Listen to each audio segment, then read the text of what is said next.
الحمدللہ والصلاۃ والسلام علی خاتم الانبیاء رب اشرح لی صدری ویسر لی امری واحلل عقدۃ من لسانی یفقہوا قولی۔ میرے دینی بھائیوں اور بہنوں، السلام علیکم ورحمۃ اللہ وبرکاتہ۔ جو موضوع مجھ کو دیا گیا ہے اس پر گفتگو کرنے کے حوالے سے میں چاہوں گا کہ آپ کے سامنے سورہ البقرہ کی ایک آیت ترجمے کے ساتھ بیان کر دی جائے۔ اعوذ باللہ من الشیطان الرجیم، یا ایھا الذین آمنوا ادخلوا فی السلم کافۃ ولا تتبعوا خطوات الشیطان انہ لکم عدو مبین۔ اے ایمان لانے والو، تم پورے اسلام میں آ جاؤ اور شیطان کی پیروی نہ کرو، وہ تمہارا کھلا دشمن ہے۔ سورہ البقرہ آیت نمبر 208۔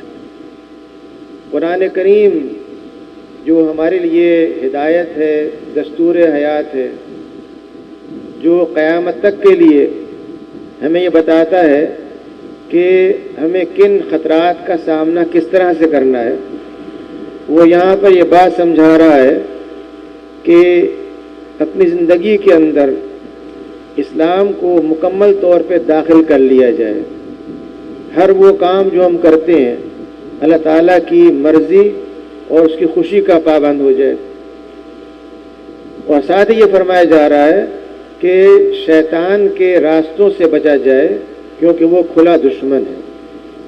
اگر آپ غور کریں تو قرآن کریم نے اس کی وضاحت جگہ جگہ فرما دی ہے اور ہمیں یہ بات بتائی ہے کہ انسان کی تخلیق کے فوراً بعد جو ایک تنازع شروع ہوا شیطان اور انسان کے درمیان، وہ اس بات کی علامت تھا کہ شیطان روز اول سے یہ چاہتا ہے کہ انسان کو صحیح راستے سے بہکائے اور اپنا پیروکار بنائے۔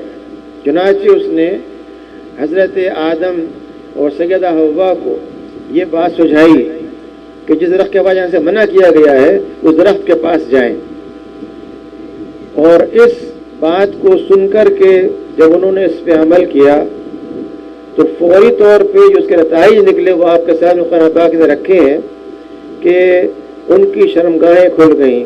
گویا کہ اس نے جو پہلا حملہ کیا وہ ان کو ایک قسم کی اوریانی کی طرف جانے کا حملہ تھا، اور یہ حملہ آج آپ بھی دیکھتے ہیں۔ یہ حملہ ہمیں اس وقت نہیں تھا، بلکہ آج ہمارا ابلاغ عامہ ہو، ہماری صحافت ہو، ہمارے بے شمار ثقافتی پروگرام ہو، ان سب کے اندر آپ دیکھیں گے کہ شیطان کا یہی حربہ اور حملہ ہے جس کے ذریعے وہ چاہتا ہے کہ معاشرے میں خرابی پیدا ہو۔ اس کا حل جو تلاش کیا گیا اور دیا گیا بڑا واضح تھا، یعنی حضرت آدم اور سیدہ حوا نے اپنے رب سے استدعا کی کہ وہ ان کے اس بھول کو معاف کرے۔ اگر ایسا نہ کیا گیا تو وہ خسارے والوں میں ہو جائیں گے۔ گویا اس حملے سے بچنے کا ذریعہ اگر کوئی ہے تو وہ صرف اللہ تعالیٰ کی پناہ میں آنا ہے۔ یہی وجہ ہے کہ قرآن کریم نے مختلف مقامات پہ اس بات کی تاکید کی ہے کہ شیطان کے حملے سے بچنے کے لیے اللہ تعالیٰ کی پناہ میں آیا جائے۔ اوریانیت کے ساتھ ساتھ جو شیطان کا دوسرا حربہ ہے وہ خاندان کے نظام کو متاثر کرنا ہے۔ چنانچہ یہ بات آپ سب کے علم میں ہے کہ شیطان جب اپنے پیروکاروں سے، اپنی ذریت سے رپورٹ لیتا ہے کہ انہوں نے کیا کام سر انجام دیے ہیں، انسانوں کو بہکانے کے لیے کیا کیا ہے، اور اس میں سے کوئی یہ بتاتا ہے کہ میں نے شوہر و بیوی میں نااتفاقی پیدا کروائی ہے، اس سے بعد نمبر اس کو دیے جاتے ہیں، وہ سب سے زیادہ کامیاب قرار پاتا ہے۔ اور وجہ بڑی واضح ہے کہ انسانی معاشرے کے اندر اگر امن اور سکون اور بھلائی ہوگی تو اس کی بنیاد خاندان ہے، تباہی بربادی ہوگی اس کی بنیاد بھی خاندان ہے۔ اگر خاندان میں یکجہتی نہیں ہے، اتفاق نہیں ہے، اعتماد نہیں ہے، محبت نہیں ہے، قربانی کا احساس نہیں ہے، تو لازمی طور پہ معاشرے میں خرابی پیدا ہوگی۔ اور شیطان یہی چاہتا ہے کہ معاشرے خرابی پیدا ہو اور لوگ ظلم پر، زیادتی پر، ناچاقی پر آ جائیں، تاکہ اس کی حکمت عملی کامیاب ہو اور دین جو چاہتا ہے کہ معاشرے میں امن و سکون ہو وہ چیز قائم نہ ہو سکے۔ اسی حوالے سے شیطان یہ چاہتا ہے کہ ہمارے نفس کو گمراہ کرے۔ قرآن کریم یہ بتاتا ہے کہ انسان کے نفس کے 3 مختلف مدارج ہیں۔ ایک وہ نفس جو برائی کی طرف بہکاتا ہے، ایک وہ نفس جو انسان کو احساس دلاتا ہے کہ وہ الگ طرف پلٹ آئے، اور ایک وہ نفس جو یہ کہتا ہے کہ وہ اللہ تعالیٰ کی خوشی پر مطمئن ہو گیا اور جو کچھ وہ چاہتا ہے وہ اس کے اندر سکون محسوس کرتا ہے۔ شیطان کا کارنامہ یہی ہے کہ ہمارے نفس کو مال کا فتنہ ہو، تکبر کا فتنہ ہو، ان کے ذریعے چاہتا ہے کسی نہ کسی طرح سے برائی کی طرف لے جایا جائے۔ خود جو شیطان کا پورا واقعہ قرآن پاک میں آپ کو ملتا ہے وہ یہ بتاتا ہے کہ شیطان کو جس چیز نے اس مقام تک پہنچایا جو مقام شیطانیت ہے، گمراہی کا مقام ہے، وہ اس کا تکبر ہی تھا کہ اس نے اللہ تعالیٰ کے ایک حکم کو اس بنا پہ نہ مانا کہ اس کی اپنی پیدائش، اس کی اپنی ساخت آگ سے تھی اور انسان کو مٹی سے بنایا گیا تھا، اور وہ سمجھتا کہ آگ اس سے برتر ہے۔ یہ برتری کا احساس، اور یہ احساس ہمارے ہاں آج بھی پایا جاتا ہے۔ ہمارے ہاں برادریاں ہوں، ہمارے ہاں معاشی طبقات ہوں، سماجی طبقات ہوں، ان میں سے ہر ایک میں یہ احساس پایا جاتا ہے کہ دوسرا ہم سے کمتر ہے، ہم اس سے برتر ہیں، اور یہ فتنہ وہی ہے جو شیطان کا پیدا کیا ہوا ہے۔ اس طرح سے ہم دیکھتے ہیں کہ شیطان کے جو فتنے ہیں ان میں سے ایک اہم فتنہ یہ ہے کہ وہ انتہائی معصومیت کے ساتھ ایک بڑے اچھے ہنستے کھیلتے ماحول کے اندر ایک فرد کی زبان کی تھوڑی سی بے احتیاطی سے دلوں کو توڑ دیتا ہے۔ چنانچہ کسی محفل کے اندر کسی موقع پہ آپ نے کسی کے ساتھ تمسخر کرتے ہوئے کوئی ایسی بات کہہ دی جس سے کہ یہ اندازہ ہو کہ آپ نے اس کو کمتر سمجھا ہے۔ جیسے یہ بات ہوتی ہے شیطان بہت خوش ہوتا ہے، اسے اب ایک راستہ مل گیا افراد کو توڑنے کا، دلوں کو دور کرنے کا۔ قرآن کریم نے سورہ الحجرات میں اسی بات کو یوں کہا ہے کہ ایک دوسرے کے نام نہ رکھو، ایک دوسرے کا تمسخر نہ کرو، ایک دوسرے کو کمتر نہ سمجھو، کیونکہ عین ممکن ہے کہ تم کو سمجھ آئے کمتر تم سے برتر ہو۔ یہ وہ شیطان کا حملہ ہے جو وہ چاہتا ہے کہ لوگوں پر کیا جائے، اور آپ دیکھیں گے کہ یہ وہ چیزیں ہیں جو ہمارے معاشرے میں آج بذریعہ عتم پائی جاتی ہیں۔ اسی طرح سے جو حمیت جاہلیت ہے، جو طریقے قوموں کے اندر پائے جاتے ہیں، نسلی برتری کے، علاقائی برتری کے، لسانی برتری کے، رنگ کے مسائل، کہ جو لوگ سفید فام نسلوں سے ہیں وہ اعلیٰ تر ہیں اور سیاہ فام نسلوں سے کم تر ہیں، وہ تمام تفریقیں جو پائی جاتی ہیں، شیطان کا بنیادی کام یہ ہے کہ وہ کسی اچھے ماحول کو خراب کرنے کے لیے ان تمام تعصبات کو ابھارے۔ وہ آپ کا اپنا شہر کراچی ہو یا وہ دنیا کوئی بھی خطہ ہو، وہ اس تلاش میں رہتا ہے کہ آپ کو تقسیم کرے کہ کون کس نسلیت کا ہے، کس قبیلے سے ہے، کس زبان کا ہے، کس صوبے کا ہے، کس برادری کا ہے، اور آخر کار وہ اس مقام تک لے آتا ہے کہ وہی لوگ جو کل تک ایک دوسرے کے ساتھی تھے ایک دوسرے کے مخالف بن جاتے۔ شیطان کے ان حربوں کے اندر جو چیز سب سے زیادہ نقصان اٹھاتی ہے وہ رشتوں کا احترام ہے، یعنی بڑوں کا احترام چھوٹوں کی نگاہ میں اور چھوٹوں کی عزت بڑوں کی نگاہ میں یہ ختم ہو جاتی ہے، اور جب بھی یہ ختم ہو جائے گی کوئی بھی معاشرہ اخلاقی بنیاد پر قائم نہیں رہ سکتا، وہ ایک بالکل مادی معاشرہ بن جائے گا، اور وہاں پہ صرف بنیاد مالی منفعت ہوگی، ذاتی فائدہ ہوگا، اور آخر کار ٹکراؤ ہوگا۔ رشتوں کا احترام اتنی اہمیت رکھتا ہے، قرآن کریم نے اس کے توڑنے کو قطعی رحمی سے قرار دیا ہے اور اس کو ایک سخت گناہ قرار دیا ہے۔ حدیث میں آتا ہے کہ جو شخص صلہ رحمی کرتا ہے وہ اپنے لیے نہ صرف آخرت میں بلکہ دنیا کے اندر بڑے مقامات پیدا کرتا ہے، اس کی عمر میں اضافہ ہوتا ہے، اس کے علم میں اضافہ ہوتا ہے، رزق میں اضافہ ہوتا ہے، اور جو قطع رحمی کرتا ہے وہ خسارے میں جاتا ہے۔ یہ جو رشتوں کا احترام ہے یہ دین کا ایک بنیادی تقاضا ہے، اور شیطان اس کو کوشش کرتا ہے کہ اپنے حملوں کے ذریعے تباہ و برباد کرے۔ میں نے گزارش کی کہ شیطان کا جو پہلا حملہ انسان پر کیا گیا وہ اس کو عریانی کی طرف جانے کا تھا، جسم کو عریاں کرنے کا تھا۔ اگر دیکھا جائے تو آج ہمارے ملک میں نہیں بلکہ عالمی بنیاد کے اوپر تمام انسانوں کو جس چیز سے خراب کیا جا رہا ہے وہ یہی عریانیت کا فتنہ، جس میں کہا جاتا ہے کہ ہر دور کے لحاظ سے اس کے فیشن، اس کے لباس کی بضاقطع تراش خراش ہونی چاہیے، اور ایسے علاقوں میں جہاں پر گرمی ہو، جہاں پر موسمی مشکلات پائی جاتی ہوں، وہاں پر جسم کو ڈھانکنا اور ایسے لباس اختیار کرنا جن میں اتنا کپڑا خرچ ہوتا ہے ایک بہت بڑی معاشی نقصان کا باعث ہے۔ چنانچہ کم سے کم لباس کو جسم پہ اختیار کیا جائے اور اس طرح سے لوگوں کو ابھارا جاتا ہے کہ وہ اپنے جسم کی نمائش کر کے اپنے آپ کو مقبول بنائے۔ یہ شیطان کا وہ فتنہ ہے جو آپ روز دیکھتے ہیں، اور میں سمجھتا ہوں کہ پاکستان کا کوئی بھی شہری ایسا نہیں ہے، وہ بچہ ہو یا بڑا ہو، جو کسی بھی ٹی وی نیٹ ورک کے اوپر کسی فرد کو دیکھتا ہو کہ وہ ایک ایسے لباس میں ہے جو جسم کو ڈھانکے ہوئے ہو۔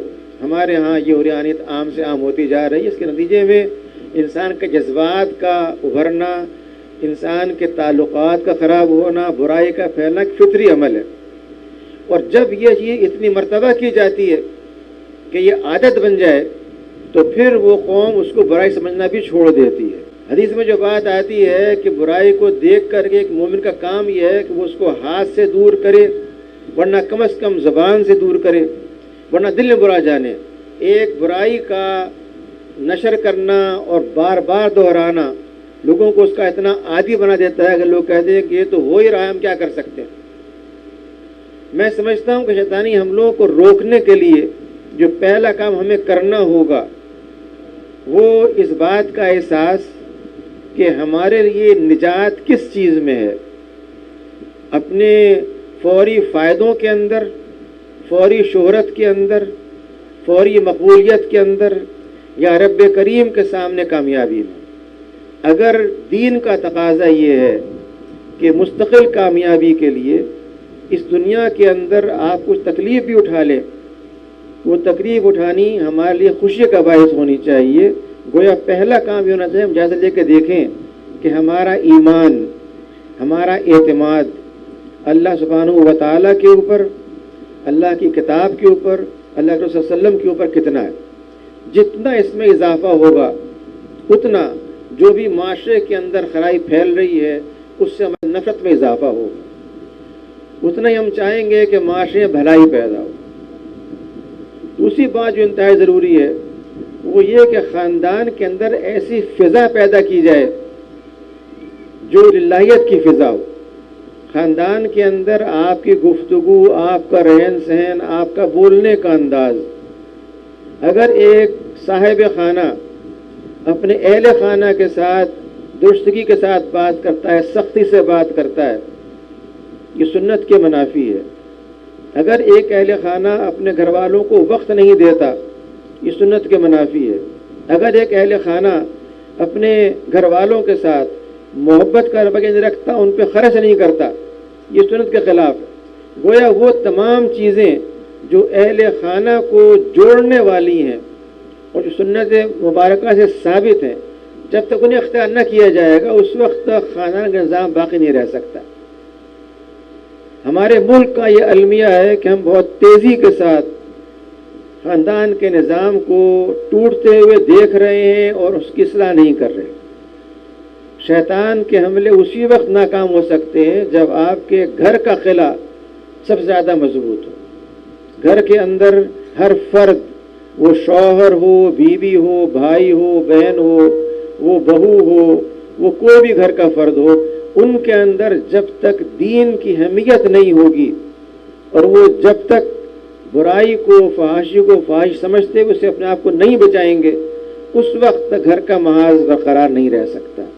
اور جس قوم میں گھر کا محاذ ٹوٹ جاتا ہے وہ قوم کبھی ترقی نہیں کر سکتی، وہ قوم سیلاب میں بہہ جاتی ہے۔ اس کے لیے ضروری ہوگا کہ آپ کے گھر کے اندر قرآن کریم کا ذکر محض تلاوت کی حد تک نہیں بلکہ اس کے مفہوم کے ساتھ ضروری ہوگا کہ آپ کے وہ تمام رسوم و رواج جو صدیوں سے چلے آ رہے ہیں ان پر آپ غور کر کے دیکھیں کہ کیا یہ رسوم و رواج وہی ہیں جو اسلام چاہتا ہے، یہ پابندیاں وہی ہم نے اوپر لگا رکھی ہیں جو اسلام چاہتا ہے، یا اسلام اسی کو مختلف چاہتا ہے۔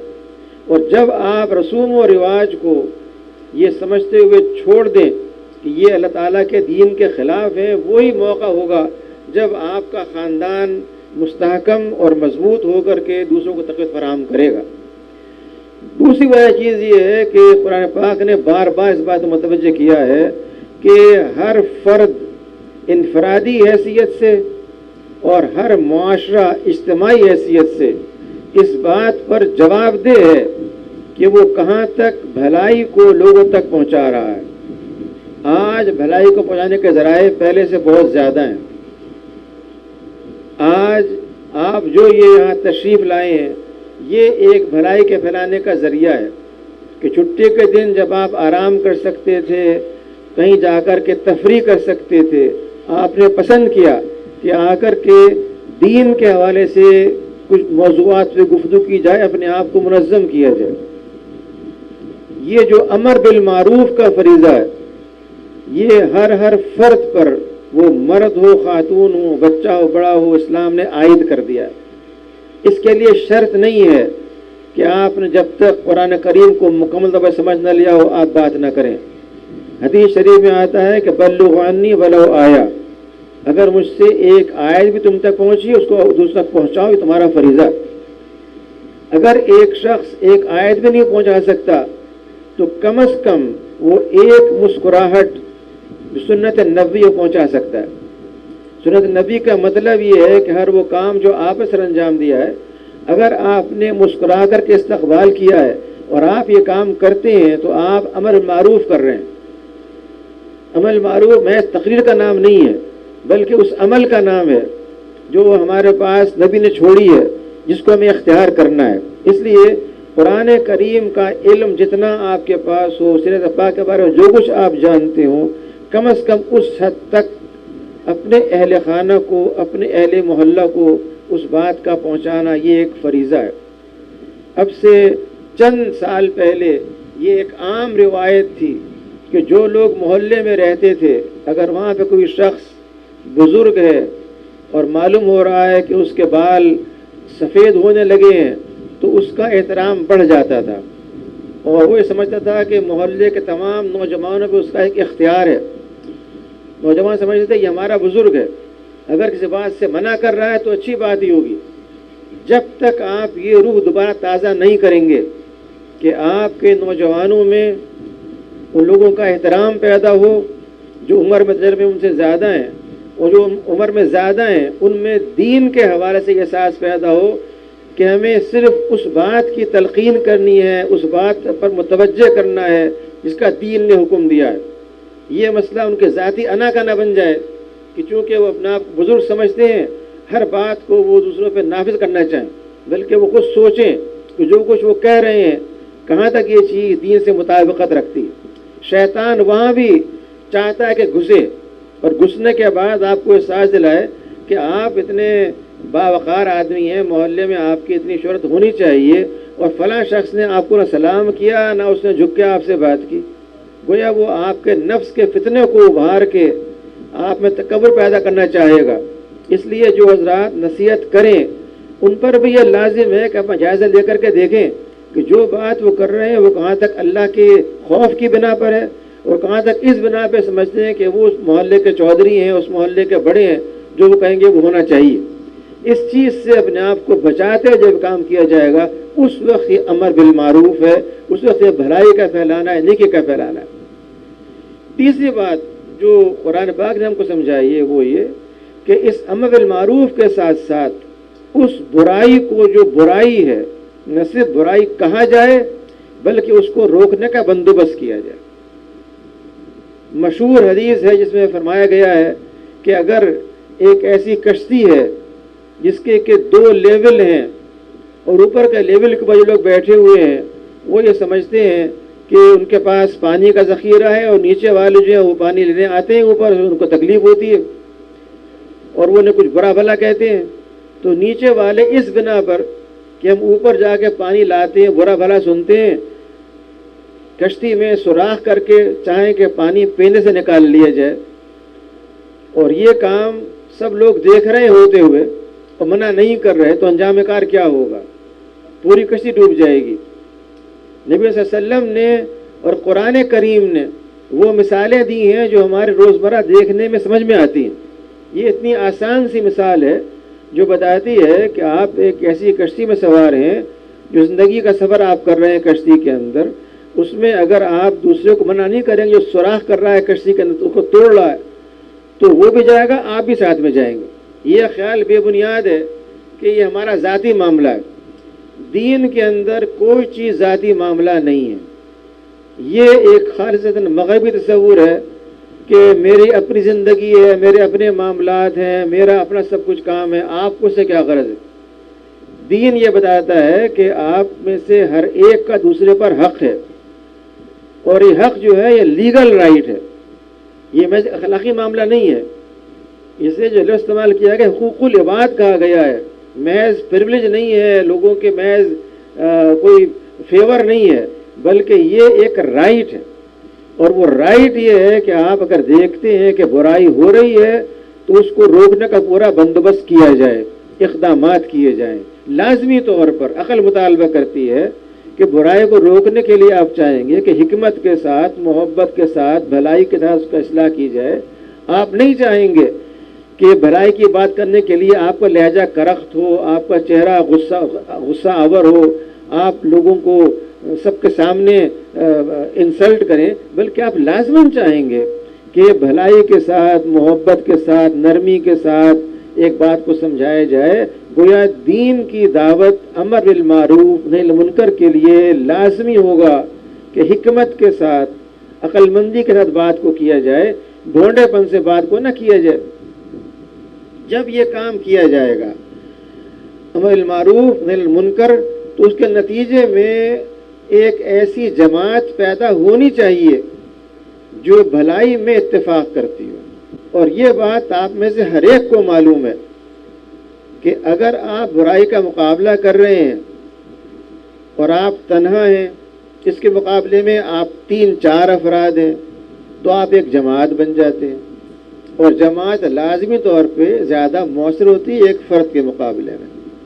گو انبیاء کرام نے تنہا ہوتے ہوئے بھی کام کو نہیں چھوڑا، اور تنہا ہوتے ہوئے آخر وقت تک کام کرتے رہے، لیکن دین یہ چاہتا ہے کہ ہمارے سارے کاموں کے اندر امر بالمعروف ہو، برائی کا روکنا ہو، اس میں ایک اجتماعیت پائی جائے۔ اسلام کا امتیاز ہی یہ ہے کہ وہ ایک اجتماعیت والا دین ہے، یہ دین انفرادی نہیں ہے، اس میں کسی فرد کی نجات انفرادی نہیں ہے۔ ایک شخص کسی کا بیٹا ہے، کسی کا باپ ہے، کسی کا شوہر ہے، کسی کا بھائی ہے، کسی کا چچا ہے، کسی کا ماموں ہے، اس کا رشتہ اتنا جڑا ہوا ہے کہ الگ نہیں ہو سکتا۔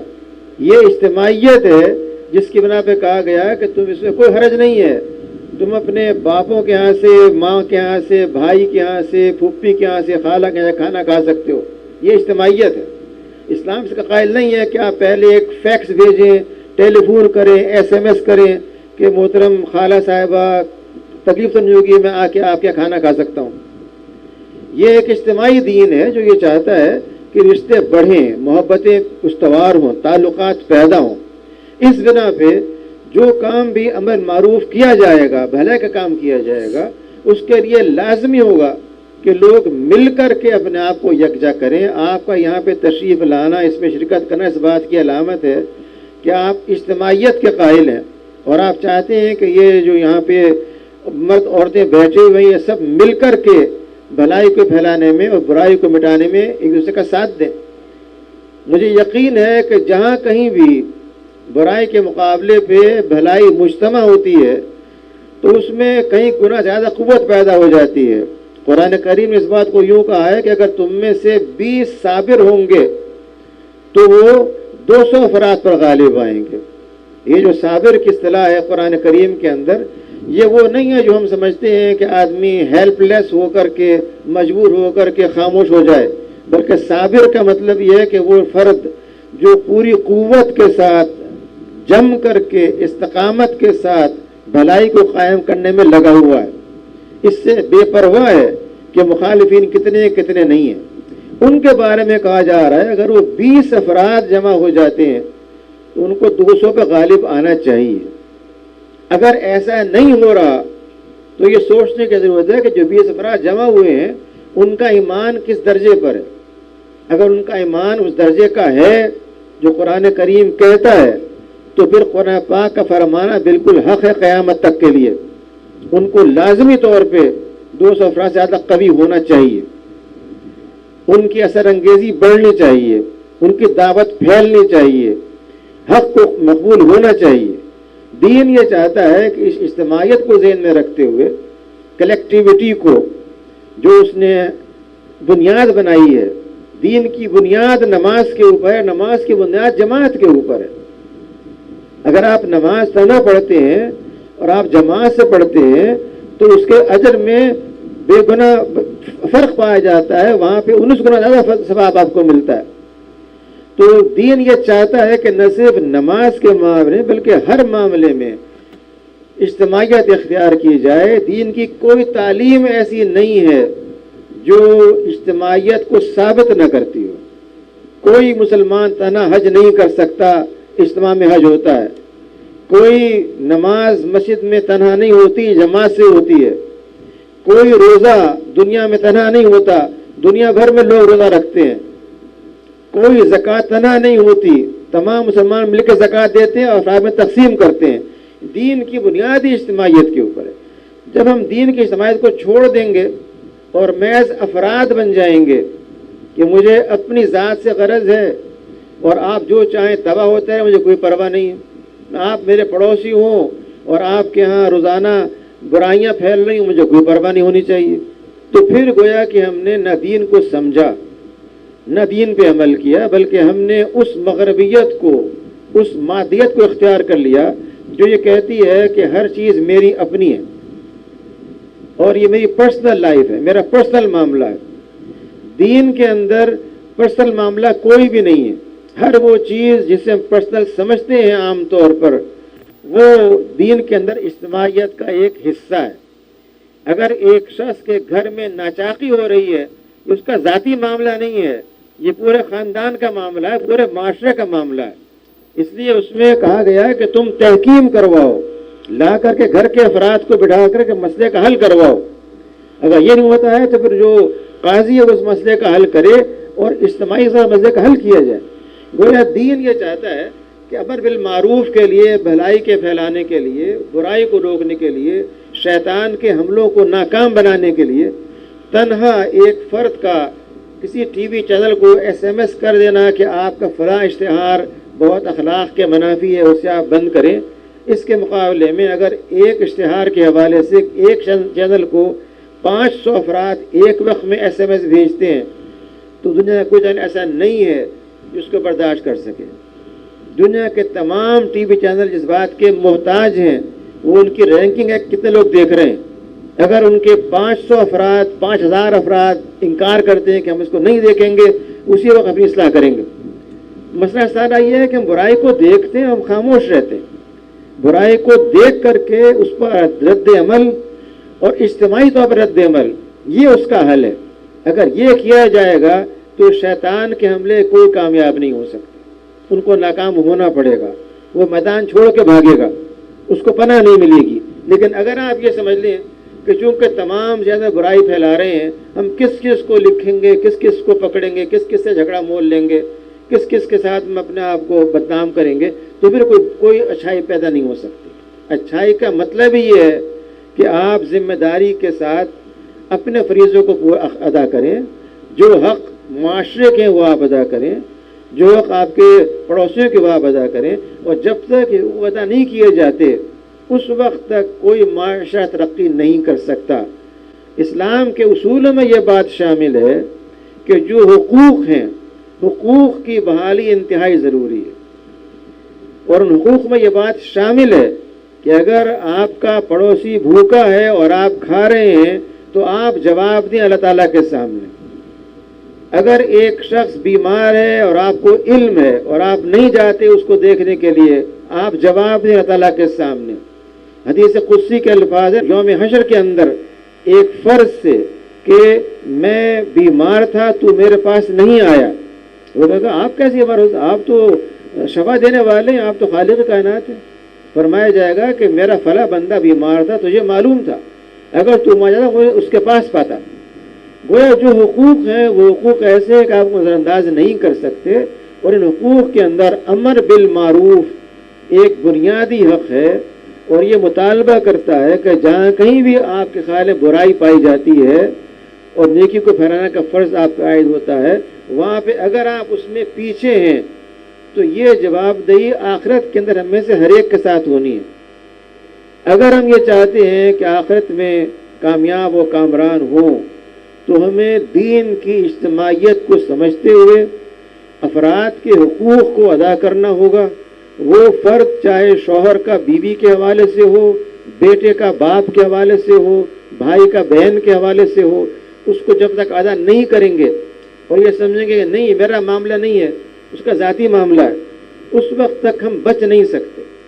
یہ اپروچ، یہ تصور کہ یہ افراد کے ذاتی معاملے ہیں، یہ ایک خالص مغربی تصور ہے، کوئی تعلق اس کا اسلام کے ساتھ نہیں ہے۔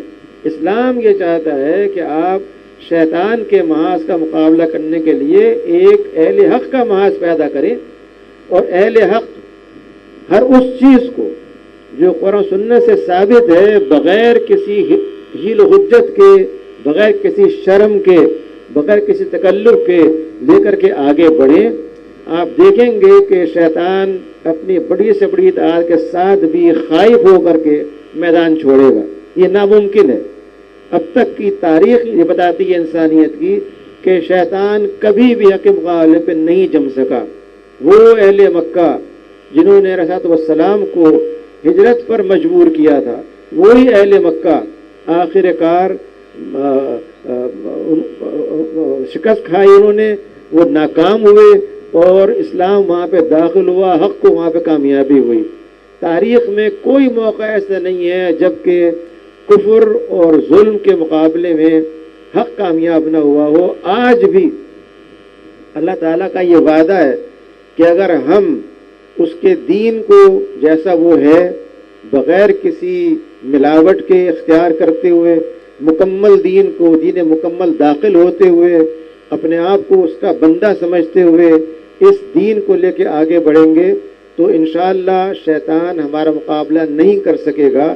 وہ شیطان اس ملک کے اندر ابلاغ عامہ کا شیطان ہو یا ملک سے باہر ان طاقتوں کا شیطان ہو جو اپنے آپ کو دنیا کی طاقت سمجھتی ہیں اور کہتی ہیں، جنہیں ہمارے یہاں بھی لوگ سمجھتے ہیں کہ وہ دنیا کی طاقتیں ہیں۔ وہ طاقتیں اپنے مقام کو کھو چکی ہیں، ان میں گھن لگ چکا ہے۔ وہ طاقتیں بظاہر معلوم ہوتی ہیں طاقتیں، لیکن وہ حق کے مقابلے کبھی نہیں رک سکتی۔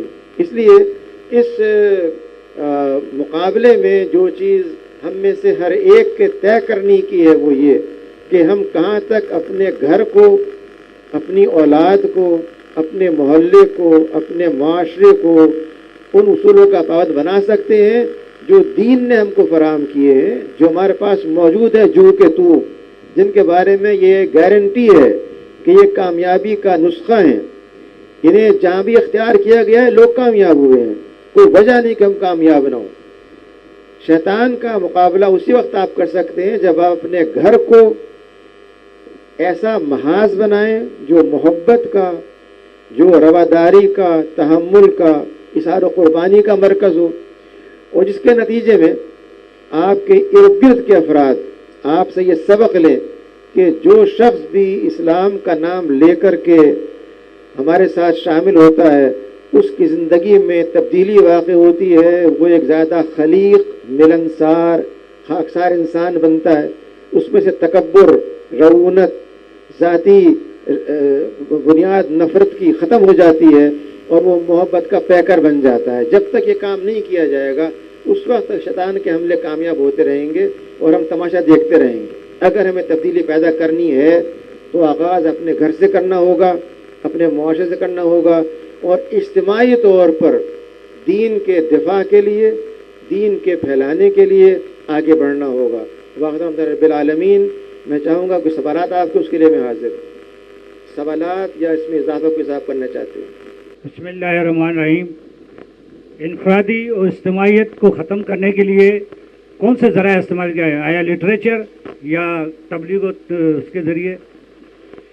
دیکھیے، اجتماعیت اس چیز کا نام ہے کہ جو فرد بھی آپ کے رابطے میں ہے وہ یہ سمجھتا ہے کہ آپ اس کے ہمدرد ہیں۔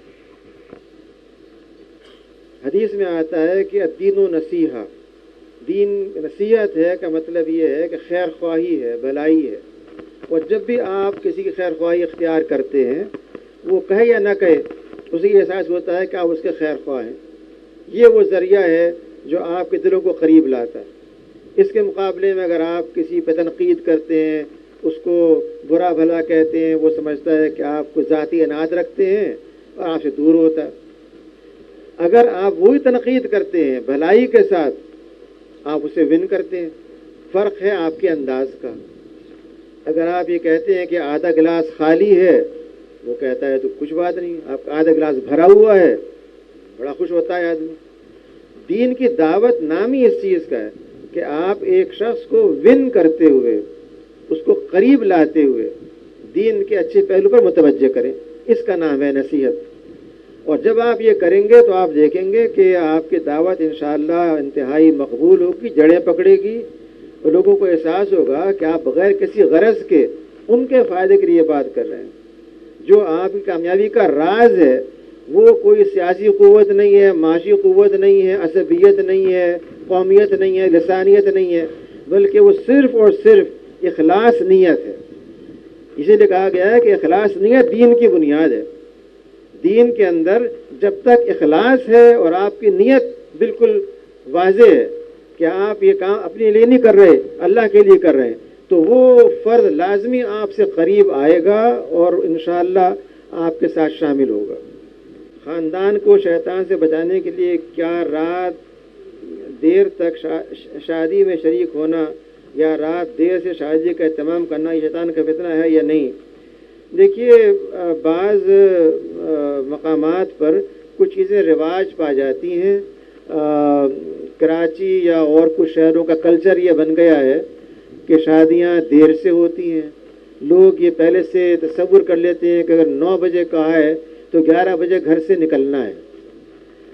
جب تک یہ کلچر چینج نہ ہو اس وقت تک اصلاح نہیں ہو سکتی، جس کا مطلب یہ ہے کہ اگر آپ نے کوئی تقریب رکھی ہے اور آپ لوگوں کو یہ بتا دیں کہ آپ وقت پہ آئیں جب تو بہت ہی ہم شکر گزار ہوں گے، دیر سے آئیں تو شکایت نہ کریں کہ تقریب میں آپ کا انتظار نہیں کیا گیا۔ جب تک یہ کلچر پیدا نہیں ہوگا آپ وقت پہ کام نہیں کر سکتے۔ دین نے اب وقت کی پابندی کو شرط قرار دیا ہے۔ نماز کے بارے میں کہا ہے کتاباً موقوتا، یہ مقررہ اوقات پر قائم کر دی گئی ہے، اور اس کا مطلب یہ ہے کہ آپ کے سارے کام وقت پر ہوں، وقت کے علاوہ نہ ہو۔ ہم نے دین کو محدود کر دیا ہے مسجد تک اور سمجھتے ہیں کہ اس کی اچھی باتوں کو اور جگہ پہ استعمال نہ کیے جائے۔ اگر جو حضرات خواتین یہاں تشریف رکھتے ہیں وہ صرف یہ عہد کر لیں کہ وہ کوئی تقریب جب بھی کریں گے وہ عین وقت پر شروع ہوگی، عین وقت پہ ختم ہوگی، تو آپ دیکھیں گے کہ آپ کے دیکھتے دیکھتے آپ کے عرصہ حیات ہی میں یہ روایت تبدیل ہو سکتی ہے۔ اس کا نثار آپ کے اپنے عمل کے اوپر ہے، لیکن چونکہ اہل کراچی نے اس کو نہ صرف قبول کر لیا ہے بلکہ سمجھتے ہیں یہی نارم ہے، یہی عام چیز ہے، ایسی ہونا چاہیے، تو اس سے ہر چیز متاثر ہوگی۔ اگر آپ رات کو 2 بجے تک شادی یا تقریب میں کسی میں مصروف رہیں تو کیا فجر کی نماز وقت پہ ہو سکتی ہے؟ نماز وقت پہ نہیں ہوگی تو کیا آپ کا دن برکت کے ساتھ گزرے گا؟ بنیادی بات ہے، لیکن ہم اس پہ غور نہیں کرتے۔ اگر غور کر کے ایک بات طے کر لی جائے اور یہ طے ہو کہ بنیاد نماز ہونی چاہیے کہ اس کی ادائیگی میں فرق نہ پڑے، وہ جب ہی ہو سکتا ہے کہ جو اللہ نے وقت دیا ہے سونے کے لیے اس وقت کا استعمال کیا جائے اور جو وقت جاگنے کا اس کو استعمال کیا جائے۔ یہ کام ہو سکتا ہے، ڈویبل ہے، آج بھی ہو سکتا ہے اگر آپ لوگ چاہتے ہو۔ مجھے خوشی ہے کہ آپ نے 12 بجے کا وقت دیا تھا، 12 بجے آپ نے شروع کیا ٹھیک اس اجتماع کو۔ اگر یہ آپ روایت رکھیں تو یہ روایت آگے چلے گی اور لوگ شادیاں بھی ایسے کریں گے۔ یہ ایک سوال ہے، ایک گھر کے گھر والے دوسروں سے بہت اچھے رویے سے ملتے ہیں، دوسروں کے کام آتے ہیں، لیکن آپس میں بہن بھائی میں خود لڑائی جھگڑا اور صبر کی کمی ہے، اس کو کیسے دور کیا جائے؟ بچوں کو کس طرح ٹرین کیا جائے؟ بچے 12 سے 4 سال تک کی عمر کے ہیں۔ یہ دو پہلو ہیں آپ کے سوال میں، ایک تو یہ کہ خود گھر کے اندر کس طرح سے محبت کا ماحول پیدا ہو۔ دیکھیے، محبت پیدا ہوتی ہے اظہار و قربانی سے اور دوسرے کے بارے میں اچھی بات کرنے سے۔ صبر جس چیز کا نام ہے، اس کا مطلب یہ ہے کہ آپ دوسرے کو اپنے پر فوقیت دیں۔ اگر بہن بھائیوں کے اندر اس کی کمی پائی جاتی ہے تو ان کو متوجہ کرنے کی ضرورت ہے، جو ان کے بڑے ہوں یا ہم عمر ہوں وہ ان کو بتائیں کہ جو رویہ آپ کا آپس میں ہوگا وہ رویہ آگے بچے آپ سے سیکھیں گے۔ اگر آپ چاہتے ہیں کہ گھر کے بچوں میں آئندہ اتفاق و محبت ہو تو لازمی طور کے آپ کو اپنا رویہ بدلنا پڑے گا، اور رویے بدلے جا سکتے ہیں اگر ان کو سمجھایا جائے، اصلاح ہو سکتی ہے۔ آخر دنیا کے اندر نفسیات کے ماہرین اسی لیے پائے جاتے ہیں، تو لوگ ان کے پاس جاتے ہیں، جا کے ان سے پوچھتے ہیں، وہ بتاتے ہیں کہ آپ اس طرح سے اپنے غصے کو کم کریں، اس طرح سے آپ فلاں چیز میں اضافہ کریں۔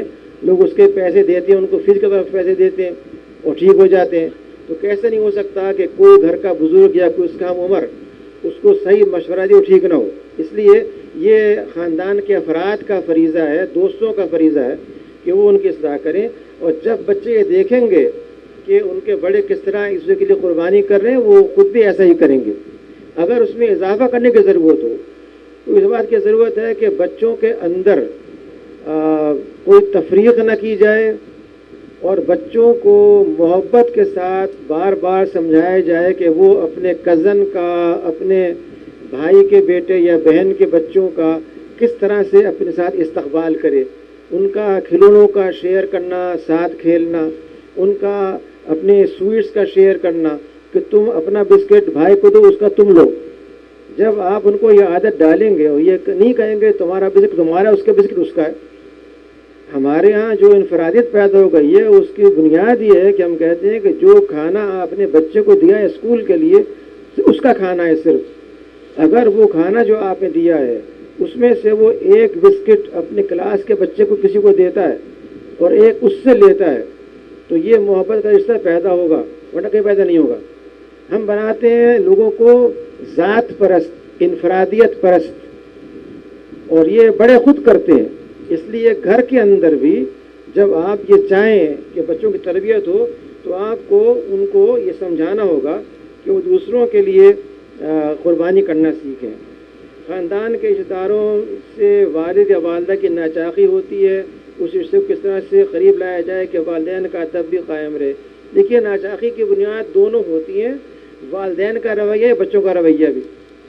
اور جہاں والدین کا یہ فرض ہے کہ وہ اپنی بزرگی کو قائم رکھتے ہوئے ایک حد تک سختی کا استعمال کریں اور زیادہ حد تک استعمال کریں محبت کا، ایسے ہی بچوں کا فرض ہے کہ وہ ان کا پورا احترام رکھتے ہوئے اگر کوئی کام ایسا ہے جس میں ناچاقی پیدا ہو رہی ہے، ناانصافی ہو رہی ہے، جب ان کو متوجہ کریں۔ ورنہ قرآن کریم میں اور احادیث میں بڑی کثرت سے اس بات کی یاد دہانی آئی ہے کہ والدین کے ساتھ آپ کوئی سخت لفظ استعمال نہیں کر سکتے، اف تک نہ کہا جائے۔ قرآن پاک یہ کہتا ہے، حدیث میں بے شمار احادیث ہیں جو بتاتی ہیں کہ اگر آپ کو آخرت میں کامیاب ہونا ہے تو آپ اپنے ماں اور باپ دونوں کا پورا احترام کریں۔ بار بار یہ آتا ہے کہ باپ کی دعا ہمیشہ سنی جاتی ہے اور ماں کے پاؤں کی جو جنت ہے، یعنی احادیث میں کثرت سے بتائی گئی. اگر یہ چیز اولاد کے علم میں ہو، وہ کیسے ہو سکتا ہے کہ وہ احترام نہ کرے؟ چونکہ ہمارے ہاں دین تعلیمات کی بہت کمی پائی جاتی ہے، اور دین کی تعلیمات سب وہ ہیں جو محبت کی ہیں، نرمی کی ہیں، ادب کی ہیں. اس لیے جتنا آپ دین کی تعلیمات کو رائج کریں گے اتنا والدین کا احترام بڑھے گا، اور خود والدین کو یہ احساس ہوگا کہ ان کو اپنی اولاد سے کیا رویہ اختیار کرنا چاہیے. ڈاکٹر صاحب، میرا آپ سے سوال یہ ہے کہ آج کل معاشرے میں اور ہمارے گھروں میں ایک چیز بہت جو عام رواج پا گئی ہے وہ ہے سوشل میڈیا. اس میں کمپیوٹر سے لے کر اسمارٹ فون تک ہیں، تو ہم اپنے نوجوانوں کو جو ایک تو ان کا وقت اس میں وہ ضائع ہوتا ہے، اور ایسی ایکٹیویٹیز بھی ایک کلک کے اوپر ہیں کہ جو غیر مناسب سرگرمیوں میں ان کو جا سکتی ہیں. تو ایسی چیزوں کی روک تھام کے لیے آپ کیا اقدامات تجویز کریں گے؟ سوشل میڈیا آج کے دور میں غیر معمولی طور پہ فروغ پا گیا ہے، اور اس کی بنا پر نوجوانوں کا بڑا حصہ بعض اوقات کارآمد باتوں میں اور زیادہ وقت بیکار باتوں میں صرف ہوتا ہے. اور اب صورتحال یہ بن گئی ہے کہ بچوں کے جو موبائل ٹیلی فون ہیں وہ ایک بہت بڑا ذریعہ بن گئے ہیں آئندہ کے دور میں دماغی امراض کے پیدا ہونے کا. یہ تحقیقات برابر آ رہی ہیں کہ اگر آپ زیادہ استعمال کریں گے اس کا تو ان کے براہ راست اثرات دماغ کے اوپر پڑتے ہیں، برین کے اندر بے شمار ایبنارملٹیز پیدا ہو رہی ہیں اس کی وجہ سے. لیکن چونکہ اس میں بڑی آسانی ہوتی ہے کہ آپ ایک لمحے میں ایک لطیفہ، ایک واقعہ، ایک قصہ پہنچا دیتے ہیں، اس لیے ہم اس ٹریپ میں آ جاتے ہیں. سوشل میڈیا کا استعمال اس حد تک ہونا چاہیے کہ جہاں تک آپ اس میں توازن رکھ سکیں. جب آپ اس سے آگے بڑھیں گے تو آپ کے نقصان دہ ہوگا اور آپ کا وقت ضائع جائے گا. پھر آپ سارے وقت اسی میں لگے رہیں کہ کام نہیں کر سکیں گے. اس بات کی کوشش کیجئے کہ جو کتاب کا کلچر ہے وہ ختم نہ ہونے پائے. اب ہو یہ رہا ہے کہ آپ ای بکس کے ذریعے اور ڈاؤن لوڈ کر کے جو چاہیں پڑھ لیتے ہیں یا پڑھنا چاہتے ہیں، یا کم از کم سمجھیں کر لیا پڑھ لوں گا. لیکن جو کتاب کا کلچر ہے کہ آپ فزیکلی ایک کتاب کو ہاتھ میں دیکھ کر کے پڑھ کر کے سمجھتے ہیں، وہ کام الیکٹرانک بک نہیں کر سکتی. یہ تجربات یہ بتاتے ہیں. اس لیے کوشش کیجئے کہ سوشل میڈیا کا استعمال محدود ہو، وہ غالب نہ آ جائے دوسرے ذرائع کے اوپر. جو ذرائع دوسرے ہیں ابلاغ عامہ کے، جن میں کتاب ہے، مضامین ہے، اگر ان کو آپ نے چھوڑ دیا تو بہت بڑا سرمایہ آپ ضائع کر دیں گے. باوجود اس کے کہ اس کا بڑا اثر ہوتا ہے اور بہت بات پھیلتی ہے، اس پر ایک پابندی ہونی چاہیے، وقت کی بھی اور موضوعات کی بھی. ڈاکٹر صاحب، یہ میں لیاری سے آیا ہوں، اور میرا سوال یہ گھر میں بڑے بزرگوں کے حوالے سے آپ نے کہا ہے کہ ان کا احترام وغیرہ کیا جائے، لیکن بعض دفعہ وہ کچھ کام ایسے بتا دیں جو شریعت اور دین کے خلاف.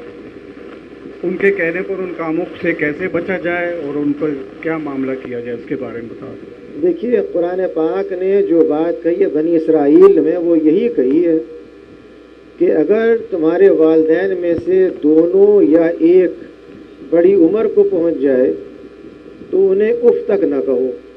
پھر یہ بات کہی ہے کہ ان کی اطاعت کرو، ان کے لیے دعا کرو اس وقت تک جب وہ تمہیں شرک کا حکم نہ دیں. یعنی اطاعت کی حدود متعین کر دی ہیں. اگر وہ کوئی کام ایسا کہتے ہیں جو اللہ تعالیٰ کے احکامات کے منافی ہے تو یہ شرک ہے، اس کو آپ کو نہیں کرنا ہوگا. لیکن وہ آپ کس طرح سے نہ کریں، ان کو جھڑک کر کے، دھکا دے کر کے، ڈانٹ کر کے، کس طرح. عقل یہ کہتی ہے کہ جو کام شرکا کرنے کے لیے کہہ رہے ہیں اس کے لیے بھی آپ ان کو سمجھائیں محبت کے ساتھ کہ آپ جو بات کہہ رہے ہیں بلا شبہ آپ کی برادری میں یہ ہو نہیں رہی ہے، باپ دادا نے آپ کو یہ کی ہے، آپ نے بھی کی ہے، لیکن اللہ کا رسول یہ فرماتا ہے، قرآن یہ فرماتا ہے، مجھے بتائیے میں کیا کروں. آپ کی بات مانوں، اللہ کے رسول کی بات مانوں. لیکن یہ کام بجائے چیلنج کر کے، بجائے اتھارٹی کو ان کی ٹھکرا کر کے، ان کے اتھارٹی کو مانتے ہوئے ان کو سمجھا کر کیا جائے گا تو وہ سمجھیں گے. دین نامی اس چیز کا ہے کہ آپ نرمی محبت سے دلائل کے ذریعے ان کو سمجھا کر کے ایک بات کو کروائیں. ہاں، اگر آپ انہیں جھڑکیں گے، کہیں گے میں نہیں مانتا، آپ تو بالکل جاہل ہو گئے، ظاہر یہ بے ادبی کی بات ہے، نامناسب ہے، غصہ آنا چاہیے ان کو اور سختی کرنی چاہیے ان کو. تو جب بھی آپ انشاءاللہ ان کو اچھے انداز سے بتائیں گے اس کو سمجھیں گے، مانیں گے بھی انشاءاللہ. جزاک اللہ. ہم ڈاکٹر انیس صاحب کے بہت مشکور ہیں کہ وہ ہماری خصوصی دعوت پر اسلام آباد سے تشریف لائے. وائس چانسلر رفا انٹرنیشنل یونیورسٹی اسلام آباد اور سابق وائس پریزیڈنٹ بین الاقوامی اسلامی یونیورسٹی اسلام آباد. دعا کے لیے بھی اور کچھ اختتامی آپ لوگوں کا شکریہ ادا کرنے کے لیے امیر جماعت اسلامی ضلع جنوبی حافظ عبدالواحد شیخ صاحب سے گزارش کروں گا کہ آپ سب سے مخاطب ہوں اور دعا پہ پروگرام کا اختتام کریں. اعوذ باللہ من الشیطان الرجیم بسم اللہ الرحمن الرحیم. یا ایھا الذین آمنوا قوا انفسکم واہلیکم نارا. صدق اللہ العظیم. محترم جناب ڈاکٹر انیس احمد صاحب کا مشکور ہوں کہ وہ ہماری دعوت پر صرف اس پروگرام کے لیے اسلام آباد سے تشریف لائے. آپ تمام بہن اور بھائیوں کا کہ جو ہماری دعوت پر جماعت اسلامی ضلع جنوبی کی دعوت پر یہاں تشریف لائے. میں اس سلسلے میں آپ سے ایک مشاورت کرنا چاہتا ہوں. یہ پروگرام انشاءاللہ ماہانہ بنیاد پر ہوگا. مختلف اسکالرز یہاں پر آ کر آپ سے مخاطب ہوں گے. ہم یہ چاہتے ہیں کہ رمضان میں بھی اس سلسلے کو جاری رکھیں. یہ پہلا پروگرام تھا مئی میں, دوسرا پروگرام جون میں آ رہا ہے. اگر آپ بہن بھائیوں کا مشورہ ہوگا تو انشاءاللہ اس کو جون میں انعقاد کریں گے, وگرنہ رمضان کے بعد کریں گے. بسم اللہ الرحمن الرحیم. الحمدللہ رب العالمین والعاقبۃ للمتقین والصلاة والسلام علی رسولہ الکریم. ربنا ظلمنا انفسنا وان لم تغفر لنا وترحمنا لنكونن من الخاسرین. ربنا لا تزغ قلوبنا بعد إذ هديتنا لا تزغ قلوبنا بعد إذ هديتنا وهب لنا من لدنك رحمة إنك أنت الوهاب. ربنا هب لنا من أزواجنا وذرياتنا قرة أعين واجعلنا للمتقين إماما. اللهم أرنا الحق حقا وارزقنا اتباعه وأرنا الباطل باطلا وارزقنا اجتنابه. یا اللہ ہم پر رحم فرما, ہمارے گناہوں کو معاف فرما, ہماری اس ٹوٹی پھوٹی کاوش کو اپنی جناب میں قبول فرما. یا اللہ قرآن اور حدیث کے ذریعے ہمارے دلوں کے تالوں کو کھول دے, ہمارے دلوں کو عمل کی طرف مائل فرما. یا اللہ آنے والے رمضان کو ہمیں قرآن کے ساتھ جڑنے کی توفیق عطا فرما, ہماری نجات کا ذریعہ بنا, ہمارے معاشرے کی اصلاح کا ذریعہ بنا. جو لوگ بھی جس انداز سے بھی قرآن حدیث کے لے کر معاشرے کی اصلاح کا کام کر رہے ہیں, یا اللہ سب کا ساتھ دینے کی توفیق عطا فرما, اس میں جڑنے کی توفیق عطا فرما, حق کے ساتھ اپنے راستے کو بڑھانے کی توفیق عطا فرما. یا اللہ اپنی جان سے اور اپنے مال سے اور اپنے اوقات کو اس راہ میں لگانے کی توفیق عطا فرما.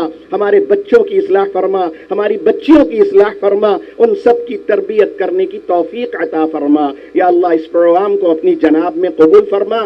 وصلی اللہ تعالی علی رسول خیر خلقہ نبینا محمد و آلہ و اصحابہ اجمعین. آمین برحمتک یا ارحم الراحمین.